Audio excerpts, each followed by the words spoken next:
بسم اللہ الرحمن الرحیم۔ السلام علیکم۔ بھابھی روز رات کمرے میں جانے سے پہلے میرے کمرے میں ایک کاغذ پھینک جاتی جس میں لکھا ہوتا میری مدد کرو، پر کمرے میں بھائی ہوتا، تنگ کرنا مناسب نہ لگتا۔ لیکن اب بھابھی دن بدن بہت کمزور ہوتی جا رہی تھی اور میں جب بھی بھابھی کے کمرے کی صفائی کرتی تو بیڈ کے نیچے سے مولی کے پتے پڑے ملتے۔ مجھے شک ہو گیا تھا، لیکن ایک رات بھابھی کی چیخو پکار سن کے پولیس کو بلوا لیا۔ جو ہی پولیس نے کمرہ کھولا تو اندر پاؤں رکھتے ہی پیروں تلے سے زمین نکل گئی۔ میں آج پھر سے رات دیر اپنے کمرے میں کتابیں پڑھ رہی تھی۔ مجھے کتابیں پڑھنے کا بے حد شوق جو تھا، تبھی اچانک میرے پاس کھڑکی سے ایک کاغذ آ گرا۔ میں نے جلدی سے اٹھ کر دیکھا تو وہاں کوئی نہ تھا۔ رات کے اس وقت یہ پرچی بھلا کون پھینک سکتا ہے؟ میں سوچتے سوچتے ہی کمرے میں آ گئی تھی۔ جو ہی میں نے کاغذ کھولا اس میں لکھا تھا میری مدد کرو۔ میں دنگ رہ گئی کہ گھر میں ہی بھلا کس کو مدد کی ضرورت ہے، وہ بھی اس طرح چوری چھپے۔ بھلا کون، اور وہ بھی مجھ سے مدد مانگ رہا ہے؟ ہو سکتا ہے عارف نے مذاق کیا ہوگا۔ وہ جانتا تھا کہ مجھے رات دیر تک کتابیں پڑھنے کا بہت شوق تھا۔ عارف میرا چھوٹا بھائی تھا جسے ہنسی مذاق اور چھیڑ چھاڑ کرنے کی عادت تھی۔ میں مسکراتی ہوئی وہ کاغذ کا ٹکڑا ایک طرف پھینک کر جا سوئی۔ رات کافی ہو چکی تھی۔ صبح سویرے ہم سب بیٹھے ناشتہ کر رہے تھے، تبھی گھر میں نئی بھابھی کے کام میں ہاتھ لگانے کی چرچا چل رہی تھی۔ سبھی بہت خوش نظر آ رہے تھے۔ اس پر بھائی کہنے لگے، ارے بھائی اتنی جلدی بھی کیا ہے، آرام سے ہماری بیوی کا کام میں ہاتھ لگا دینا۔ امی جان ابھی تو کچھ دن اسے آرام کرنے دے۔ او ہو بھائی، بڑی طرفداری ہو رہی ہے اپنی بیوی کی، میں نے آنکھیں چڑھاتے ہوئے بھائی کی طرف دیکھتے ہوئے کہا۔ بھابھی چپ چاپ بیٹھی تھی۔ ہم سب ہنسی مذاق میں لگے ہوئے تھے، لیکن بھابھی بہت ڈری اور سہمی سی لگ رہی تھی۔ پھر سوچا ہو سکتا ہے گھر میں نئی ہے، ابھی اس گھر میں ان کا دل لگنے میں کچھ وقت لگے گا۔ عارف پھر بیچ میں بول پڑا، ارے تو کیا ہوا، ضروری ہے کہ سارا کام بھابھی سے کروایا جائے؟ ندا ہے نا، وہ کر لے گی سارا کام اکیلے ہی۔ اس نے میری طرف دیکھتے ہوئے مجھے چھیڑا۔ میں نے منہ بنا کر امی سے کہا، امی یہ اسی طرح مجھے تنگ کرتا ہے، آپ اسے کچھ کہتی کیوں نہیں؟ اور تو اور رات یہ مجھے ڈرانے کی کوشش کر رہا تھا۔ ارے نہیں بھائی، تم تو مجھ پر صاف الزام لگا رہی ہو، عارف نے اپنی صفائی دیتے ہوئے کہا۔ مجھے لگا سب کے سامنے یہ اپنا جھوٹ چھپانے کی کوشش کر رہا ہے، اسے تو عادت ہے جھوٹ بولنے کی اور سب کو اسی طرح سے پریشان کرنے کی۔ میں اٹھی اور تیار ہو کر اپنے کالج جانے لگی، تب اچانک میں بھابھی سے ٹکرا گئی۔ وہ مجھے سوری کہتے ہوئے جلدی میں چلی گئیں۔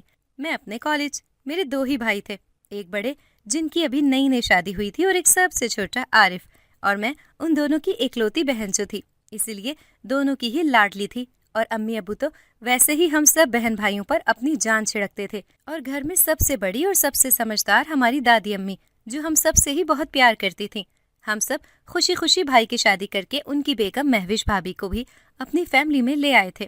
وہ بھی نئی تھی، اس لیے ان کا دل ابھی ہم سب کے ساتھ بہت کم ہی لگتا تھا۔ بھائی کی بھی چھٹیاں چل رہی تھی، اس لیے وہ بھی زیادہ تر بھابھی کو وقت دے رہے تھے۔ لیکن پہلے روز سے ہی نہ جانے مجھے بھابھی کے چہرے پر ایک عجیب سی بے چینی نظر آ رہی تھی۔ مجھے لگا ہو سکتا ہے میرا وہم ہوگا۔ میں رات تھکی ہاری اپنے بستر میں جا لیٹی اور امی میرے لیے دودھ کا گلاس لے آئیں اور کمرے سے جاتے جاتے میرے کمرے کی لائٹ بند کر گئیں اور کہنے لگیں، بس زیادہ دیر تک نہیں جاگتے رہنا، سو جانا جلدی ہی۔ اچھا امی جان۔ میں نے امی کے جاتے ہی چپکے سے کمرے کی لائٹ کھولی اور کتابیں نکال کر پڑھنے لگی تھی۔ اتنی دیر میں پھر سے میرے پیروں میں ایک کاغذ کا ٹکڑا پھر آ گرا تھا۔ کھول کر دیکھا تو میری مدد کرو کی پکار پھر دکھائی دی اس میں۔ آخر ایسا کون ہے بھلا؟ میں اٹھ کر ادھر ادھر کمرے کے باہر ساری جگہ دیکھتی رہی، پر کچھ پتہ ہی نہیں چلا، نہ کوئی دکھائی دیا۔ عارف کی حرکت سمجھ کر میں نے پھر سے اس بات کو نظر انداز کر دیا تھا۔ میں بھی کتابیں پڑھتے پڑھتے ہی جا سوئی۔ صبح ناشتے پر سب ساتھ بیٹھے تھے۔ عارف جیسے ہی میرے برابر میں آ بیٹھا، میں نے غصے سے اس کا کان پکڑ کر کھینچا اور کہا، تمہیں بڑا مزہ آتا ہے، رات تم ہی مجھے تنگ کرتے ہو نا؟ اس نے حیرانگی سے مجھے دیکھتے ہوئے کہا، نہیں آپی، واقعی میں تو نہیں، میں سچ کہہ رہا ہوں۔ میں نے ہنس کر اس کی بات ٹال دی تھی اور میں کالج جانے لگی۔ میں نے جاتے وقت جیسے ہی بھابھی کو دیکھا، وہ نظریں چرا رہی تھی۔ مجھے عجیب سا لگا۔ بہرحال میں سب کچھ بھول کر کالج کے لیے روانہ ہوئی۔ ادھر گھر میں سب اپنے اپنے کاموں میں مصروف ہو گئے تھے۔ بھابھی جس دن سے ہمارے گھر آئیں، وہ زیادہ تر چپ چاپ رہتی تھی اور گھبرائی ہوئی دکھائی دیتی تھی۔ مجھے لگتا شاید یہ میرا وہم ہوگا، یا پھر بھابھی کو ہم سب کے ساتھ گھل مل جانے میں ابھی وقت لگے گا۔ میں رات اپنے کمرے میں پھر سے روز معمول کی طرح کتابوں میں گم تھی، تبھی اچانک میرے سر پر